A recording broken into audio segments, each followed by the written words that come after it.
Hello friends, welcome to L K academy. मैं आकाश मेहता। आज हम डिस्कस करेंगे current affairs June second week के। Let's start with the first news.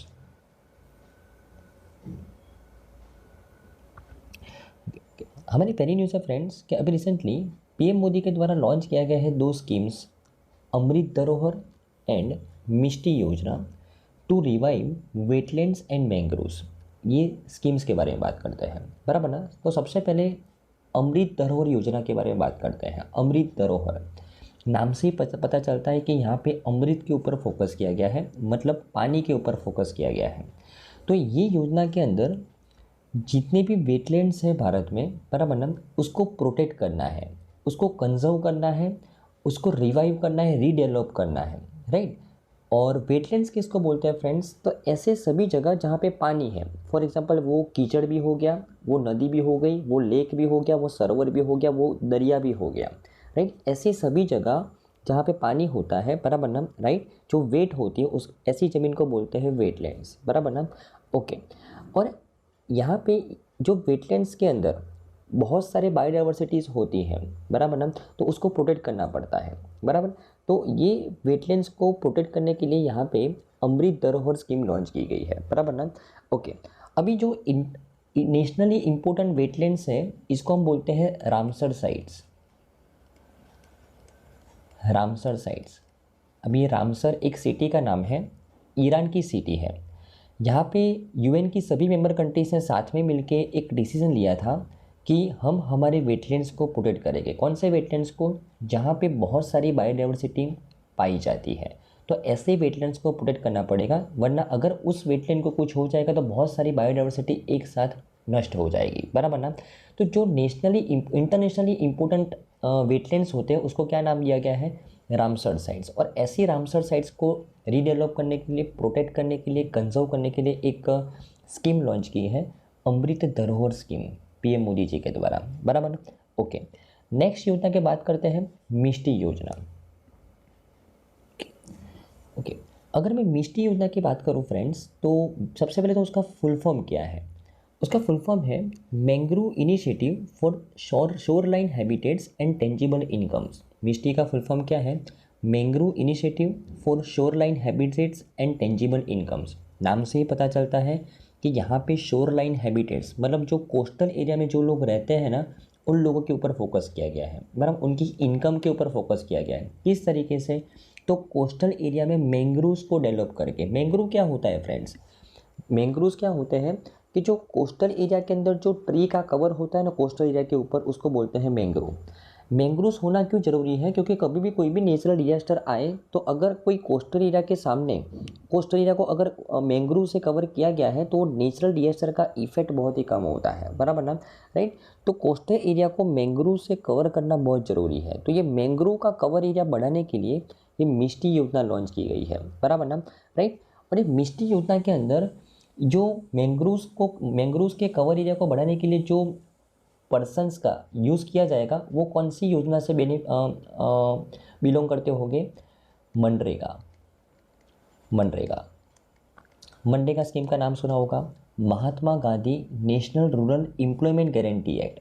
ये MNREGA scheme के अंडर में 100 दिन की टेम्पररी जॉब प्रोवाइड की जाती है, गारंटीड जॉब होती है। लेकिन गारंटीड जॉब का मतलब क्या हो गया? अगर फॉर एग्जांपल आपने मनरेगा स्कीम के अंडर में अगर आप एलिजिबल हो, आपने अप्लाई किया है और आपको 15 दिन के अंदर जॉब ना मिले तो विदाउट जॉब भी आपको पैसा मिलता है 100 दिन के लिए। इसको बोलते हैं गारंटीड जॉब। तो यहाँ पे ये जो मनरेगा स्कीम के अंडर में जो एलिजिबल पर्सन्स हैं उनको यहाँ पे जॉब दी जाएगी, ये मिष्टी योजना के अंडर में मैंग्रोव्स के कवर को बढ़ाने के लिए। सिंपल, बराबर ना, राइट। तो ओके। और जितना भी पैसा खर्च होगा गवर्नमेंट का ये मैंग्रोव्स के कवर को बढ़ाने के लिए, वो कहाँ से यूज़ किया जाएगा? तो काम्पा फंड से। कहाँ से? काम्पा फंड से। काम्पा का फुल फॉर्म क्या है फ्रेंड्स? कंपेंसेटरी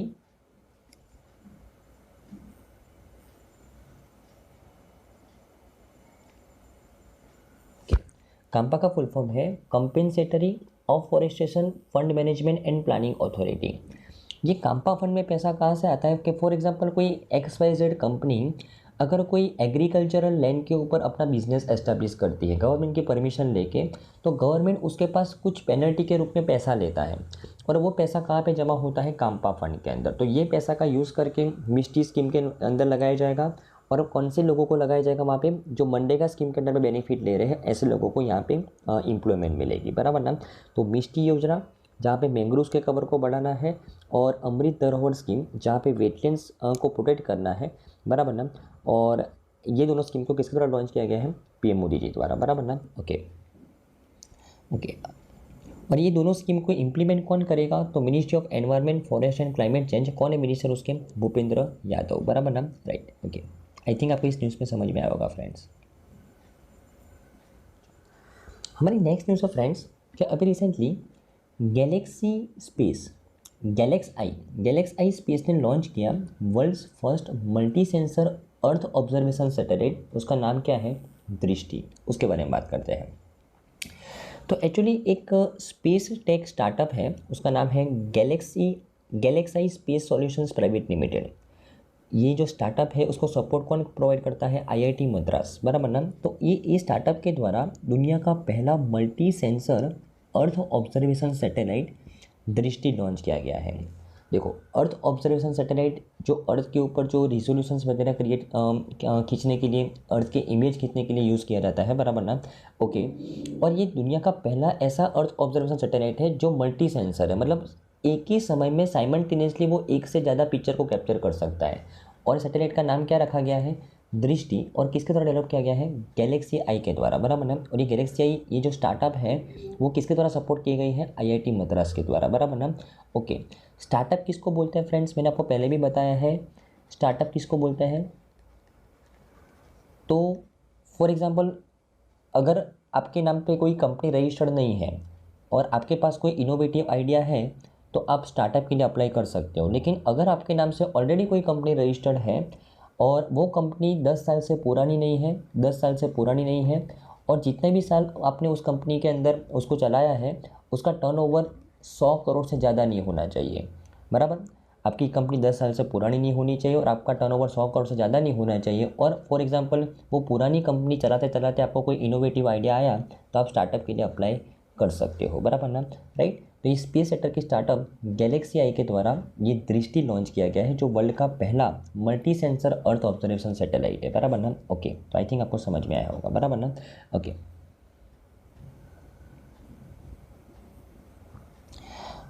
हमारी नेक्स्ट न्यूज़ है फ्रेंड्स क्या अभी रिसेंटली यूपी गवर्नमेंट के द्वारा लॉन्च किया गया है Nand Baba milk mission scheme and family ID portal under the one family one identity scheme, बराबर ना। तो इसके बारे में बात करते हैं।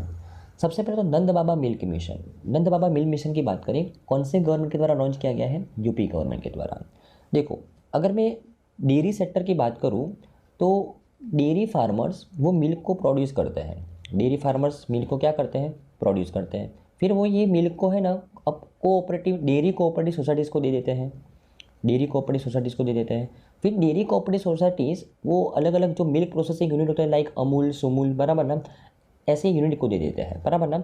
मतलब जो हमारे पास जो दूध आता है वो प्रोसेस हुआ होता है अमूल का या फिर सुमूल का। लेकिन ये जो दूध है वो डेयरी फार्मर्स किसको देते हैं, कोऑपरेटिव सोसाइटीज़ को, डेयरी कोऑपरेटिव सोसाइटीज़। और फिर वो अपने वो जो भी प्रोसेसिंग यूनिट के साथ रजिस्टर्ड है उसको देते हैं, सिंपल, बराबर ना। तो यहाँ पे यूपी गवर्नमेंट के द्वारा डेयरी फार्मर्स की इनकम को बढ़ाने के लिए ऐसा निर्णय लिया गया है कि वो अपने राज्य के अंदर number of cooperative societies, dairy cooperative societies बढ़ाएगी। और इसके लिए ये मिशन के अंडर में, नंद बाबा मिल्क मिशन के अंडर में फार्मर्स की इनकम, जो डेयरी फार्मर्स की इनकम को बढ़ाने के लिए यूपी गवर्नमेंट के द्वारा कितना पैसा एलोकेट किया गया है, 1000 करोड़। क्यों, नंबर ऑफ़ कोऑपरेटिव सोसाइटीज़ बढ़ाने के लिए, डेयरी कोऑपरेटिव सोसाइटीज़, बराबर ना। ओके, तो ये स्कीम के बारे में समझ में आया होगा। ये one family one identity scheme क्या है। ओके, अभी देखो UP government already one district one product ये स्कीम ऑलरेडी चला रहा है, और भारत के अंदर one district one product implement करने वाला पहला राज्य कौन है, UP. One district one product मतलब यूपी गवर्नमेंट का एक ऐसा टारगेट है कि उसके हर एक डिस्ट्रिक्ट में से एक प्रोडक्ट को सिलेक्ट किया जाए जो उसकी खासियत बने। मतलब वो प्रोडक्ट वो डिस्ट्रिक्ट के नाम से जाना जाए, बराबर ना कि हाँ। तो इसके लिए इसका टारगेट है कि हर एक डिस्ट्रिक्ट में से एक ऐसी प्रोडक्ट को आइडेंटिफाई किया जाए और उसको एक टैग दिया जाए कि भाई हाँ ये तो ये डिस्ट्रिक्ट का है, बराबर ना। ओके, उसके अलावा यहाँ पे अभी UP government one family one ID ये स्कीम लॉन्च कर रहा है। वन फैमिली वन आईडी मतलब यहाँ पे यूपी गवर्नमेंट के द्वारा फैमिली के एक मेंबर को, हर एक फैमिली के एक मेंबर को एक आईडी दिया जाएगा, बराबर ना। और उस आईडी के अंदर वो फैमिली के बारे में सारी इन्फॉर्मेशन होगी, मतलब राज्य के अंदर जितनी भी फैमिलीज होगी उसके पास एक आईडी होगा, सिंपल, बराबर ना। और अगर वो फैमिली में एक भी पर्सन एम्प्लॉयड नहीं है तो उनको एम्प्लॉयमेंट दी जाएगी, बराबर ना। मतलब एम्प्लॉयमेंट अनएम्प्लॉयमेंट को कम करने के लिए और जो फैमिलीज़ की इनकम को बढ़ाने के लिए यूपी गवर्नमेंट के द्वारा एक स्टेप लिया गया है, इंपॉर्टेंट है।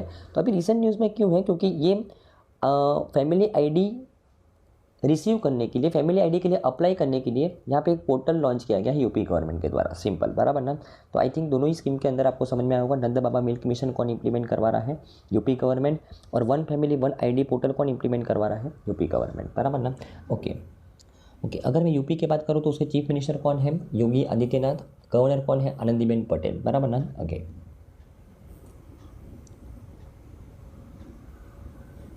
देखो हमारी नेक्स्ट न्यूज़ है फ्रेंड्स कि अभी रिसेंटली यूनियन गवर्नमेंट के द्वारा 12,911 करोड़ रुपया सेंक्शन किया गया है। किसके लिए, पोलावरम प्रोजेक्ट के लिए। किसको सेंक्शन किया गया है, आंध्र प्रदेश को, बराबर ना। तो सबसे पहले तो ये पोलावरम प्रोजेक्ट क्या है उसके बारे में बात करते हैं। तो पोलावरम प्रोजेक्ट एक्चुअली जो गोदावरी नदी का पानी है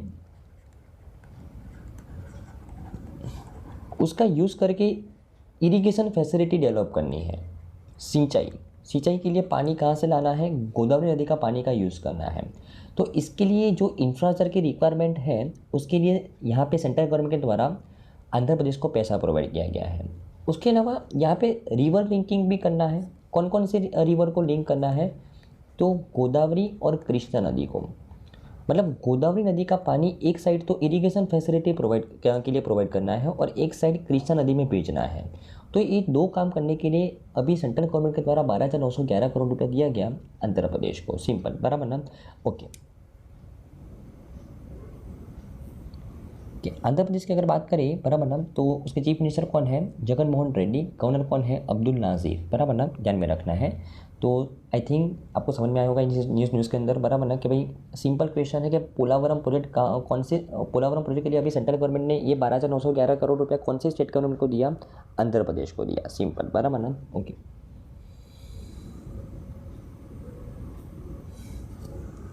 हमारी नेक्स्ट न्यूज़ है फ्रेंड्स कि अभी टाटा एलेक्सी ने पार्टनरशिप की है इसरो के साथ to build crew module recovery models for Gaganyaan mission. इसके बारे में बात करते हैं। देखो यहाँ पे गगनयान मिशन बहुत इंपॉर्टेंट है, राइट, इसके बारे में देखते हैं।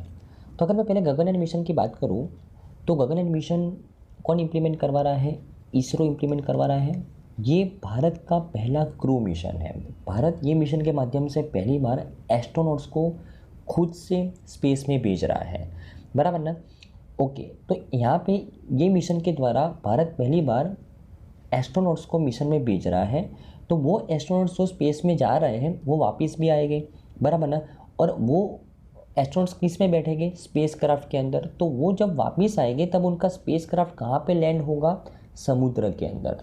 तो जब ये समुद्र के अंदर लैंड होगा तब ये समुद्र के अंदर से ये क्रू मेंबर्स को बाहर निकालने के लिए एक पूरा एक्सरसाइज करना पड़ता है कि भाई उनको किस तरीके से एक प्रैक्टिकल सिचुएशन में किस तरीके से उनको बाहर निकाला जाए। तो अभी ये जो प्रैक्टिकल है वो तो एक ही बार होने वाला है, उसको बार बार तो हम दोहरा नहीं सकते, उसकी एक्सरसाइज तो कर नहीं सकते प्रैक्टिकली। तो एक पूरा सिमुलेटिंग एक डिज़ाइन किया गया है कि भाई कितने फोर्स से वो स्पेसक्राफ्ट समुद्र में गिरेगा, कहाँ तक जाएगा, फिर वहाँ से हम कैसे निकालेंगे। तो ये पूरा सिमुलेशन किसके द्वारा तैयार किया गया है, टाटा एलेक्सी के द्वारा। तो टाटा एलेक्सी ने इसरो के साथ पार्टनरशिप की है एक क्रू मॉडल रिकवरी मॉडल तैयार करने के लिए, क्रू मॉड्यूल रिकवरी मॉडल तैयार करने के लिए कि भाई जो क्रू को किस तरीके से रिकवर करना है, बराबर ना, किस तरीके से उनको बाहर निकालना है एक बार वो लैंड हो जाए समुद्र के अंदर तब, बराबर ना। कौन से मिशन के लिए, गगनयान मिशन के लिए, बराबर ना, राइट। याद रखना ये भारत का पहला मिशन है जहाँ पे वो खुद से क्रू मेंबर्स भेज रहा है स्पेस के अंदर, बराबर ना। ओके, तो यहाँ पे एक्चुअली ये जो काम होगा कि वो क्रू मेंबर्स को बाहर निकालने का, वो नेवी पर्सोनल्स का होगा। तो यहाँ पे जो ट्रेनिंग प्रोवाइड करनी है वो नेवी पर्सोनल्स को प्रोवाइड करनी है, सिंपल, बराबर ना। ओके, बराबर। तो यहाँ पे इसरो के द्वारा गगनयान मिशन के माध्यम से जो क्रू मेंबर्स हैं उनको जो ऑर्बिट है जो 400 किलोमीटर दूर है, बराबर ना, वहाँ पे भेजना है 3 दिन के लिए, बराबर ना, सिंपल। फिर उनको वापस लाना है अर्थ के ऊपर, बराबर। तो जब वो अर्थ के ऊपर वापस आएंगे तब वो समुद्र में गिरेंगे, तब वहाँ से उनको कैसे बाहर निकलना है उसके बारे में हम बात कर रहे हैं, बराबर ना। ओके, हमारी नेक्स्ट न्यूज़ है फ्रेंड्स कि अभी रिसेंटली DRDO ने सक्सेसफुली फ्लाइट टेस्ट किया है, किसका, अग्नि प्राइम का। एक बैलिस्टिक मिसाइल है ऑफ दी ओडिशा कोस्ट के ऊपर से अभी DRDO के द्वारा सक्सेसफुली फ्लाइट टेस्टिंग किया गया है अग्नि प्राइम बैलिस्टिक मिसाइल का, उसके बारे में बात करते हैं। ओके, तो अग्नि प्राइम एक न्यू जनरेशन बैलिस्टिक मिसाइल, उसको सक्सेसफुली फ्लाइट टेस्टेड किया गया by the DRDO defence research and development organisation from the doctor APJ Abdul Kalam island off the coast of Odisha के कोस्ट के ऊपर से उसको अभी टेस्ट फायर किया गया था, बराबर ना, ये मिसाइल को। ओके, अगर मैं अग्नि प्राइम मिसाइल की अगर बात करूँ तो ये अग्नि प्राइम मिसाइल वो 2 stage surface to surface canisterised solid propellant ballistic missile है विद ड्यूएंट redundant navigation and guidance system. उसकी जो रेंज है वो 1000 से 2000 किलोमीटर की है और उसको टेस्ट फायर किया गया है for the first time in June 2021 में उसको पहली बार टेस्ट किया गया था, बराबर ना। ओके, और it is a lighter than all the earlier अग्नि सीरीज ऑफ द मिसाइल्स, बराबर ना। और अगर मैं अग्नि सीरीज मिसाइल्स की अगर बात करूँ तो फ्रेंड्स देखो, ये जो अग्नि सीरीज़ की जो मिसाइल है ना वो गाइडेड मिसाइल होती है। गाइडेड मिसाइल्स का मतलब क्या हो गया कि फॉर एग्जांपल कोई मिसाइल को लॉन्च किया गया है एक टारगेट को अचीव करने के लिए, बराबर ना, और वो टारगेट अगर अपना स्थान बदल दे, मिसाइल ऑलरेडी लॉन्च हो चुकी है, तो मिसाइल जब वो टारगेट अपना स्थान बदल देता है, अपनी पोजीशन बदल देता है, तो मिसाइल भी अपना जो पाथ है वो बदल सकता है। अपना पाथ, मिसाइल का पाथ अपने आप से हम बदल सकते हैं, इसको हम कंट्रोल कर सकते हैं कंट्रोल रूम से, तो इसको बोलते हैं गाइडेड मिसाइल, बराबर ना। तो ये जो गाइडेड मिसाइल्स को डेवलप करने का जो सबसे पहला आइडिया किसको आया था, डॉक्टर APJ अब्दुल कलाम, बराबर ना, जिसको हम बोलते हैं integrated guided missile development programme. Integrated guided missile development programme. ये integrated guided missile development programme किसी तरह लॉन्च किया गया था, डॉक्टर APJ अब्दुल कलाम के द्वारा, डॉक्टर APJ अब्दुल कलाम के द्वारा, बराबर ना। ओके, तो ये integrated guided missile development programme के अंडर में अग्नि सीरीज़ की सारी मिसाइल्स को डेवलप किया जाता है। और अग्नि सीरीज़ की पहली मिसाइल कौन सी थी, पृथ्वी, बराबर ना, और अभी कौन सी है, अग्नि प्राइम। उसकी रेंज कितनी है, 1000 से 2000 किलोमीटर तक का वो टारगेट अचीव कर सकता है, बराबर ना। बैलिस्टिक मिसाइल है, ध्यान में रखना है। ओके, तो आई थिंक आपको इस न्यूज़ में समझ में आया होगा फ्रेंड्स।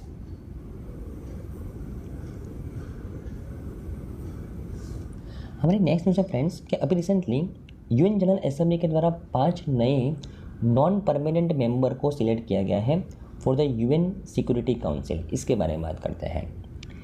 तो UN general assembly elected 5 countries, Algeria, Guyana, Republic of Korea मतलब South Korea, Sierra Leone and Slovenia as a non permanent members of the UN security council for 2 years. कब से, 1 जनवरी 2024 से लेके 31 दिसंबर 2025 तक, बराबर ना। तो ये 2024-25 की साइकिल के लिए, ये 2 साल के लिए अभी 5 नॉन परमानेंट मेंबर्स को सिलेक्ट किया गया है UN सिक्योरिटी काउंसिल के द्वारा।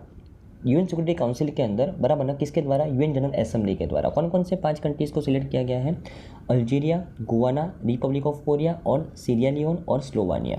ओके, अभी ये जो 5 कंट्रीज़ हैं वो किसको रिप्लेस करेगी, तो अल्बानिया, ब्राज़ील, गैबोन, घाना और UAE, जिनका टर्म कब एंड होगा, 31 दिसंबर 2023 को एंड होगा, बराबर ना। अभी ये न्यूज़ में समझ में नहीं आया होगा, अभी मैं आपको समझाता हूँ। देखो, अगर मैं UN सिक्योरिटी काउंसिल की अगर बात करूँ friends, UN security council international level पे सिक्योरिटी के ऊपर फोकस करने के लिए यूएन के द्वारा एक संस्था बनाई गई है, बराबर ना। और यूएन सिक्योरिटी काउंसिल को कब एस्टेब्लिश किया गया था? 1946 के अंदर, बराबर ना। ओके, उसके अंदर टोटल 15 मेंबर्स होते हैं। कितने मेंबर्स होते हैं? 15। उसमें से 5 परमानेंट मेंबर्स होते हैं जिनके पास कोई भी डिसीजन लेने का वीटो पावर होता है, और 10 नॉन परमानेंट मेंबर्स होते हैं, बराबर ना। ओके, और ये 5 परमानेंट मेंबर्स वो तो परमानेंट ही रहेंगे, और ये जो 10 नॉन परमानेंट मेंबर्स होते हैं ना, उसमें भी 5 और 5 ऐसे करके बाइफरकेट किया जाता है। ये 5 फॉर एग्जांपल, ये 5 का जो टाइम पीरियड है फॉर एग्जांपल 2021-22 का है, तो ये 5 का टाइम पीरियड होगा 2022-23 का, बराबर ना। तो अभी फॉर एग्जांपल 2022 के दिसंबर के अंदर इनका टाइम पीरियड ख़त्म होगा, तो इनको रिप्लेस करेंगे और नए 5 मेंबर। कौन से टाइम पीरियड के लिए? 2023-24 के लिए, ऐसा करके होता है, बराबर ना। मतलब हर साल 5 नए मेंबर तो सिलेक्ट होते हैं, बराबर ना। ओके, और उनका टाइम पीरियड कितना होता है? 2-2 साल का होता है, बराबर ना। ओके, समझ में आया होगा। तो इस बार की जो बैच आई है, उस ये जो अभी न्यूज़ आई है कि 2024-25 के लिए 5 मेंबर को सिलेक्ट किया गया है, जो किसको रिप्लेस करेंगे? जो 2022-23 के अंदर वो जो सिलेक्ट हुए थे, उन 5 मेंबर्स को रिप्लेस करेंगे, बराबर ना। ओके, ऑलरेडी जो 23-24 के लिए सिलेक्ट हुए हैं, उनका कार्यकाल तो अभी चल ही रहा है। वो नेक्स्ट ईयर 31 दिसंबर 2024 को वो उनका टाइम पीरियड खत्म होगा, बराबर ना। तो आई थिंक समझ में आया होगा। टोटल 15 मेंबर्स होते हैं, उसमें से 5 के तो परमानेंट मेंबर्स होते हैं, और बाकी 10 के टाइम पीरियड कितने होते हैं? 2-2 साल के। लेकिन वो उसमें से 5-5 कंट्री करके वो हर साल उनका सिलेक्शन होता है, बराबर ना। ओके, जो 5 परमानेंट मेंबर्स हैं जिनके पास वीटो पावर होता है कोई भी डिसीजन लेने का, वो कौन कौन है? एक तो USA, Russia, China, UK and France है, बराबर। जो 10 नॉन परमानेंट मेंबर्स हैं, बराबर, अगर मैं उसके बारे में बात करूँ तो अभी रिसेंट न्यूज़ में क्या है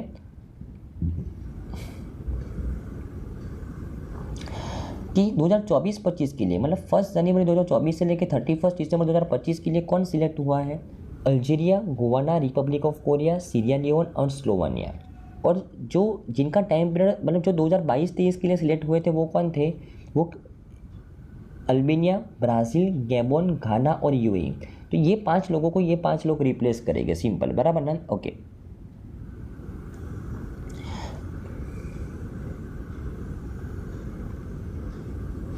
ओके, अगर मैं बात करूँ कि जो कंट्रीज, जो 5 मेंबर्स जो 2023-24 के लिए सिलेक्ट हुए थे, वो कौन है?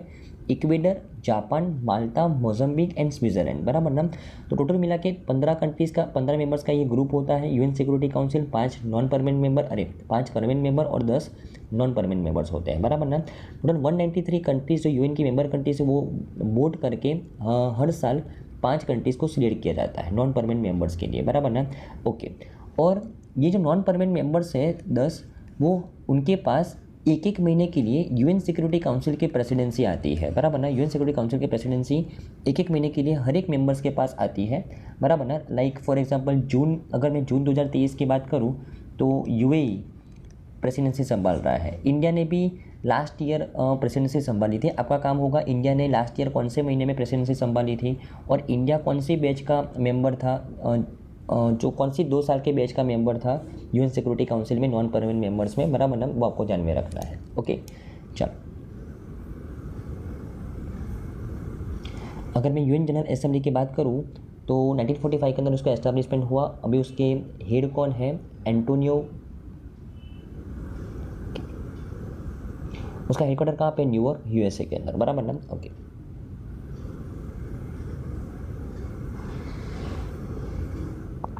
हमारी नेक्स्ट न्यूज़ है फ्रेंड्स कि ministry of port, shipping and waterway, उन्होंने लॉन्च किया सागर समृद्धि, एक ऑनलाइन ड्रेजिंग मॉनिटरिंग सिस्टम। इसके बारे में बात करते हैं, बराबर ना। ओके, तो सबसे पहले तो ये ड्रेजिंग मॉनिटरिंग सिस्टम क्या होता है?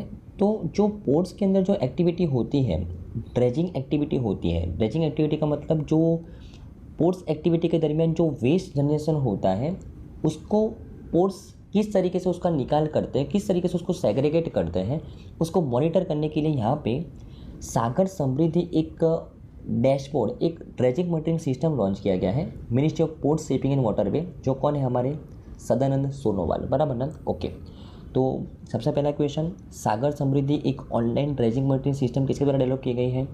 Ministry of port shipping and waterway के द्वारा, बराबर ना। ओके, ये जो सिस्टम है वो किसके द्वारा डेवलप की गई है? National technology centre for the ports waterway and coast के द्वारा डेवलप की गई है, बराबर ना, जो एक टेक्नोलॉजिकल आर्म है ये मिनिस्ट्री का, बराबर ना। ओके, ये जो सागर समृद्धि ये जो डैशबोर्ड है वो रियल टाइम ड्रेजिंग प्रोग्रेस का रिपोर्ट तैयार करेगा, daily and monthly progress visualisation करेगा, dredger performance and down time monitoring करेगा। तो ये सब पर्पज़ के लिए सिस्टम को लॉन्च किया गया है। अल्टीमेटली आप बोल सकते हो कि भी ये जो भारत के अंदर जो मेजर पोर्ट्स और माइनर पोर्ट्स हैं, बराबर, वो किस तरीके से वेस्ट को सेग्रीगेट करते हैं, बराबर ना, किस तरीके से भारत को नेट जीरो एमिशन क्रिएट करने में मदद करते हैं, बस उसको मॉनिटर करना है, सिंपल, बराबर ना। सागर समृद्धि, बराबर।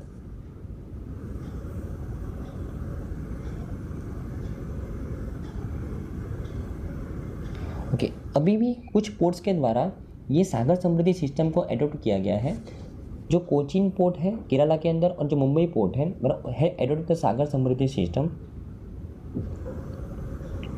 और ministry of port shipping and waterway के द्वारा मैंडेट किया गया है all the major ports and inland waterway authority of India to monitor the dredging activity through this system with the customisation from the national technology centre for the ports waterway and coast, बराबर ना। तो I think आपको इसमें समझ में आया होगा friends.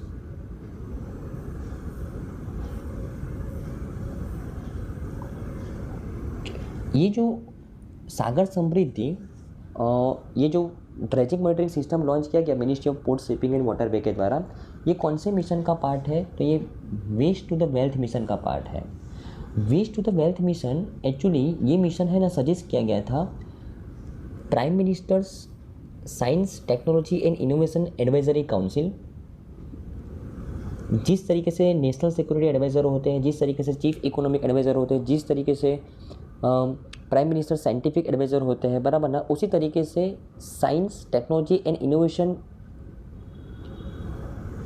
Sector के अंदर प्राइम मिनिस्टर को एडवाइस देने के लिए एक संस्था बनाई गई है, prime minister science technology and innovation advisory council.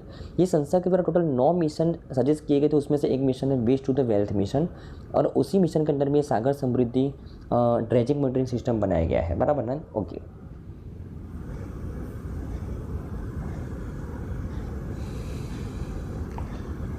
Okay, 2021 के अंदर ministry of port shipping and waterway के द्वारा dredging guideline for the major ports, किस तरीके से ड्रेजिंग करना है वो गाइडलाइन भी लॉन्च की गई थी, बराबर ना, to address the objective of the carrying out the dredging with the essential technical investigation, बराबर ना। This enable the major ports to formulate the dredging projects in order to complete in the time, बराबर ना। तो dredging के ऊपर guidelines भी launch की गई है और अभी ड्रेजिंग को मॉनिटर करने की बात चल रही है, बराबर ना। Okay,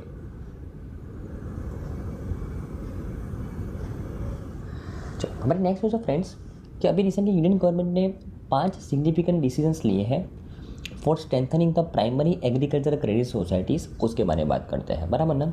okay, primary agriculture credit society, सबसे पहले तो हम इसके बारे में बात करें। पैक्स नाम सुना है आपने? नाम से पता चलता है कि इसका काम है क्रेडिट प्रोवाइड करना, मतलब लोन प्रोवाइड करना। किसको लोन प्रोवाइड करना? जो एग्रीकल्चर एक्टिविटी से जुड़ा हुआ है, मतलब फार्मर्स को लोन प्रोवाइड करना। Okay, cooperative banks, cooperative bank 2 type के होते हैं, एक तो अर्बन कोऑपरेटिव बैंक और एक रूरल कोऑपरेटिव बैंक। अगर मैं रूरल कोऑपरेटिव बैंक की बात करूँ तो उसमें सबसे ऊपर होता है district cooperative bank, state cooperative bank, उसके नीचे डिस्ट्रिक्ट कोऑपरेटिव बैंक और उसके नीचे होते हैं पैक्स। मतलब आप बोल सकते हो सबसे ग्रास रूट लेवल पे क्रेडिट प्रोवाइड करने के लिए फार्मर्स को क्या बनाया गया है? पैक्स बनाया गया है, बराबर ना। भारत के अंदर लगभग 1 लाख से ज़्यादा पैक्स है, बराबर। मतलब आप बोल सकते हो हर एक डिस्ट्रिक्ट में अंदर मिनिमम 1 पैक तो है ही है, बराबर ना। ओके, तो यहाँ पे एक्चुअली ये जो पैक्स है उसके जो मेन कस्टमर है वो फार्मर्स है। अभी फार्मर्स ज़्यादा से ज़्यादा कितनी लोन लेके 10 लाख, 20 लाख, 30 लाख, 40 लाख, 50 लाख, क्या वो 500 करोड़, 100 करोड़, 200 करोड़ ऐसे लोन लेके नहीं लेके। मतलब ये जो संस्था है जो उसकी जो इनकम होती है वो इतनी ज़्यादा नहीं होती, और इसमें से बहुत सारी संस्था तो नेगेटिव नेटवर्थ वाली है, बराबर, मतलब ऑलमोस्ट उनका कोई भी इनकम है ही नहीं, बराबर ना, सरकार को उसको पैसा देना पड़ता है, फंड प्रोवाइड करना पड़ता है, बराबर ना। ओके, तो गवर्नमेंट ने ये संस्थाओं को ऐसा बोला है कि भाई आपको अभी मल्टीटास्किंग करना पड़ेगा। आप लोन तो प्रोवाइड कर ही रहे हो, लेकिन अगर आपको आपकी इनकम बढ़ानी है तो आपको मल्टीटास्किंग करना पड़ेगा। गवर्नमेंट ने डिसीजन लिया है कि भाई ये जो 1 लाख पैक्स है वो अभी क्या काम करेगी, प्रधानमंत्री किसान समृद्धि केंद्र, प्रधानमंत्री किसान समृद्धि केंद्र के तरीके से काम करेगी। ये प्रधानमंत्री किसान समृद्धि केंद्र में क्या होता है, तो फार्मर्स को यहाँ पे सब्सिडाइज प्राइस के ऊपर एग्री इनपुट्स मिलते हैं। एग्री इनपुट्स का मतलब क्या हो गया, अगर फार्मर को कोई सब्सिडी, फॉर एग्जांपल कोई फर्टिलाइज़र लेना है, कोई सीड्स लेने हैं, कोई मशीन्स रेंट के ऊपर लेने हैं, राइट, तो यहाँ पे फार्मर्स को ये प्रधानमंत्री किसान समृद्धि केंद्र के अंदर फार्मर को सब्सिडाइज प्राइस के ऊपर क्या मिलते हैं, एग्री इनपुट्स। तो जो पैक्स अभी तक लोन प्रोवाइड करने का काम करती थी, वो अभी दूसरा काम क्या कर पाएगी, अभी उसको वो काम कर सकती है, फार्मर्स को एग्री इनपुट भी प्रोवाइड कर सकती है, बराबर ना। तो यहाँ पे फार्मर्स को भी बेनिफिट होगा, उनको बहुत दूर नहीं जाना पड़ेगा अपने एग्री इनपुट्स को लेने के लिए, वो अपने नज़दीक में ही होंगे, और उसके अलावा यहाँ पे ये पैक्स को भी फ़ायदा होगा, सिंपल, बराबर ना।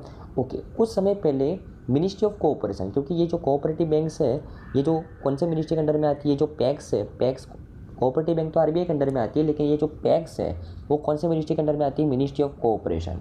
तो कुछ समय पहले, लगभग 1 महीने पहले की न्यूज़ है, तो मिनिस्ट्री ऑफ कोऑपरेशन ने ऐसा बोला था कि भारत में जितनी भी पैक्स है ना, उसको हम बनाएंगे grain storage system, grain storage facility उसको बनाएंगे।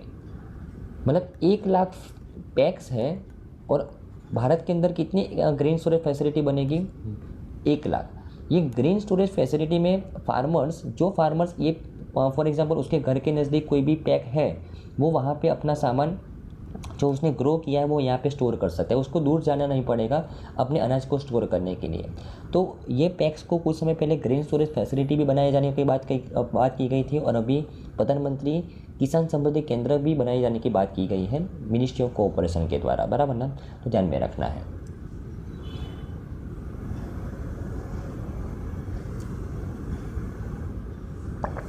हमारी नेक्स्ट न्यूज़ है फ्रेंड्स कि अभी रिसेंटली पहली मीटिंग हुई जॉइंट कमेटी की, इंडिया और यूएई की सेपा की मीटिंग। अभी सेपा क्या है, comprehensive economic partnership agreement, comprehensive economic partnership agreement. ये एग्रीमेंट आप इसको बोल सकते हैं फ्री ट्रेड एग्रीमेंट। मतलब फॉर एग्जांपल अगर दो देशों के बीच में एक कॉम्प्रिहेंसिव इकोनॉमिक पार्टनरशिप एग्रीमेंट होता है, मतलब दो देश क्या करना चाहते हैं, फ्री ट्रेड। फ्री ट्रेड का मतलब क्या होता है कि बाकी देशों के कंपैरिजन में वो देश के साथ हम सब्सिडाइज प्राइस के ऊपर ट्रेडिंग करते हैं, इंपोर्ट एक्सपोर्ट हम सब्सिडाइज प्राइस के ऊपर करते हैं। तो राइट, तो अभी तक इंडिया ने 3 कंट्री के साथ ये सेपा किया है, एक तो है जापान, दूसरा है साउथ कोरिया और ये तीसरा है यूएई। और यूएई के बाद हमने रिसेंटली 2021 के अंदर ये सेपा किया था, कॉम्प्रिहेंसिव इकोनॉमिक पार्टनरशिप एग्रीमेंट, और इसके बाद ये पहली जॉइंट मीटिंग हुई है इंडिया और यूएई के बीच में, ये सेपा के अंडर में, इस एग्रीमेंट के अंडर में। और भारत की तरफ से कौन गए हैं यहाँ पे, हमारे जो ministry of commerce and industry है, कौन है, पीयूष गोयल, उन्होंने रिप्रेजेंट किया था, बराबर ना।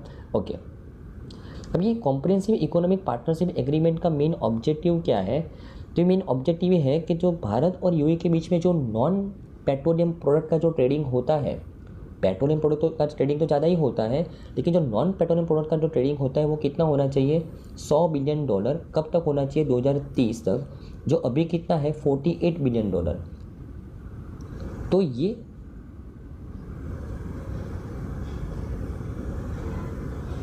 तो ये विज़न से ये comprehensive economic partnership agreement UAE के साथ भारत ने साइन किया है, बराबर ना।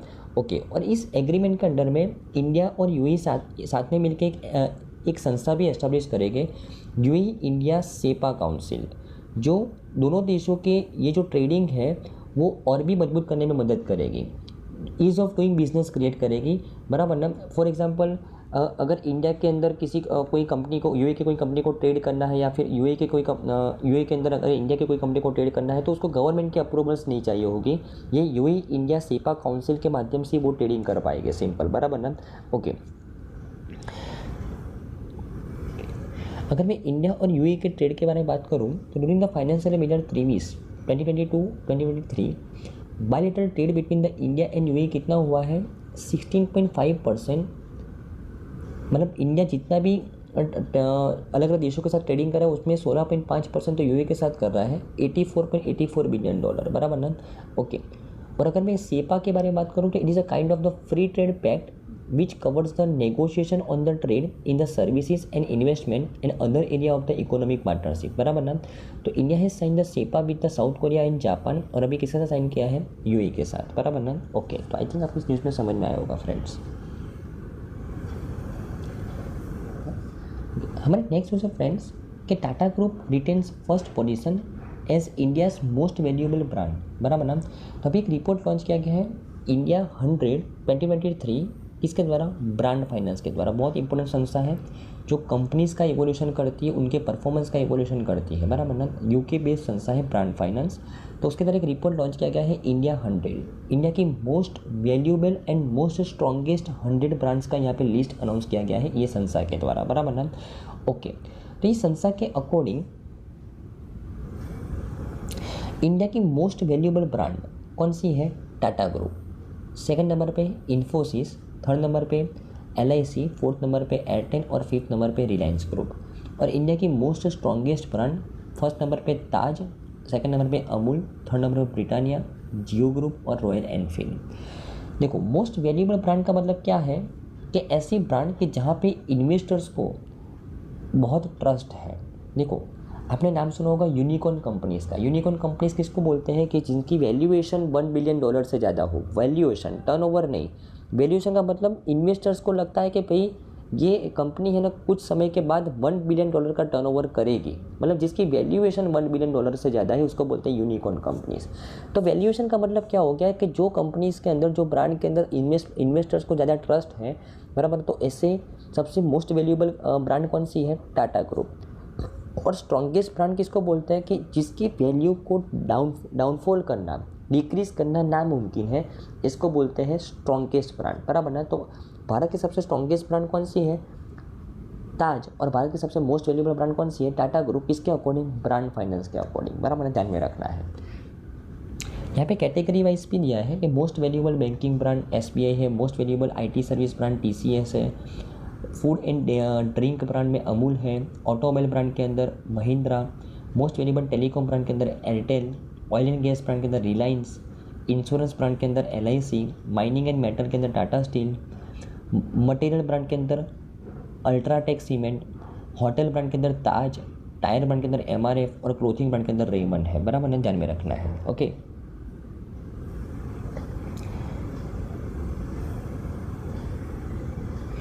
अगर मैं इस रिपोर्ट के बारे में बात करूं तो report ranks the India's top 100 most valuable and strongest Indian brands and also features the sectoral analytics and top sectoral brands. In addition to measuring the overall brand value, it is also evaluates the relative strength of the brands based on the factors such as the marketing investment, familiarity, loyalty, staff satisfaction, corporate reputation। ये factors के ऊपर ध्यान में रख के ये ranking launch की जाती है, बराबर ना। ओके, जैसे मैंने बात की ब्रांड फाइनेंस कहाँ की कंपनी है फ्रेंड्स, UK लंदन की, बराबर ना। हमारे नेक्स्ट न्यूज़ है friends, tracking sustainable development goal number 7, 2.3 billion people use polluting fuel and 675 million have no electricity. Okay, ये रिपोर्ट है, रिपोर्ट के बारे में बात करते हैं। रिपोर्ट का टाइटल है tracking sustainable development goal number 7 the energy progress 2023। ये रिपोर्ट का टाइटल है। इस रिपोर्ट के अंदर किसको ट्रैक किया जा रहा है, सस्टेनेबल डेवलपमेंट गोल नंबर 7 को ट्रैक किया जा रहा है, बराबर ना। सस्टेनेबल डेवलपमेंट गोल नंबर 7 क्या है, पहले तो सस्टेनेबल डेवलपमेंट गोल्स क्या होता है, मैंने आपको पहले भी बताया है कि UN की टोटल 193 मेंबर कंट्रीज़ हैं, वो उन्होंने साथ में मिलकर 2015 के अंदर जो कॉन्फ्रेंस ऑफ पार्टीज़, ये मीटिंग का नाम है, 21 नंबर की मीटिंग हुई थी पेरिस के अंदर। वहाँ पे साथ में मिलके इंटरनेशनल लेवल पे टोटल 17 गोल्स अचीव करने की बात की थी, शपथ ग्रहण किया था। और इस 17 गोल्स को क्या बोलते हैं, सस्टेनेबल डेवलपमेंट गोल्स। टोटल कितने गोल्स है, 17। उसमें से ये जो गोल नंबर 7 के बारे में बात की गई है, सस्टेनेबल डेवलपमेंट गोल नंबर 7 किसके ऊपर फोकस कर रहा है friends, affordable and clean energy के ऊपर। तो अलग अलग देशों के द्वारा ये सस्टेनेबल डेवलपमेंट गोल नंबर 7 के ऊपर कितना प्रोग्रेस किया गया है, इस प्रोग्रेस को ट्रैक किया गया है इस रिपोर्ट के माध्यम से। ये रिपोर्ट किसके द्वारा प्रिपेयर किया गया है? ये रिपोर्ट हर साल 2018 से हर साल किसके द्वारा प्रिपेयर किया जाता है? तो बहुत सारी संस्थाओं के द्वारा प्रिपेयर किया जाता है, like international energy agency, international renewable energy agency, UN statistics division, world bank, WHO। ये सारी संस्था मिलकर रिपोर्ट को तैयार करती है कि sustainable development goal number 7 affordable और क्लीन एनर्जी के अंदर ये गोल्स को अचीव करने के लिए दुनिया के देश कितने स्टेप्स ले रहे हैं, कितने प्रोग्रेस कर रहे हैं, उसको ट्रैक किया जाता है, बराबर ना।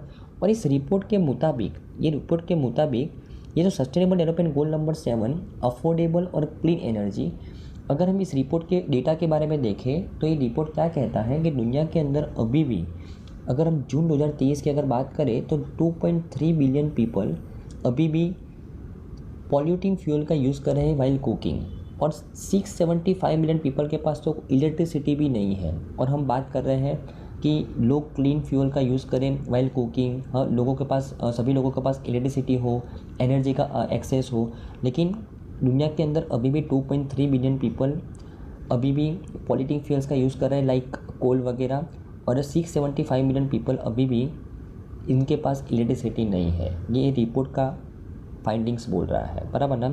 मतलब दुनिया के अलग अलग देश 2030 का ये जो सस्टेनेबल डेवलपमेंट गोल नंबर 7 है उसको अचीव करने के लिए बिल्कुल भी ट्रैक पे नहीं है, बराबर ना, ध्यान में रखना है। अगर मैं इंटरनेशनल एनर्जी एजेंसी की बात करूँ तो उसके एग्जीक्यूटिव डायरेक्टर कौन है? फेथ बिरोल।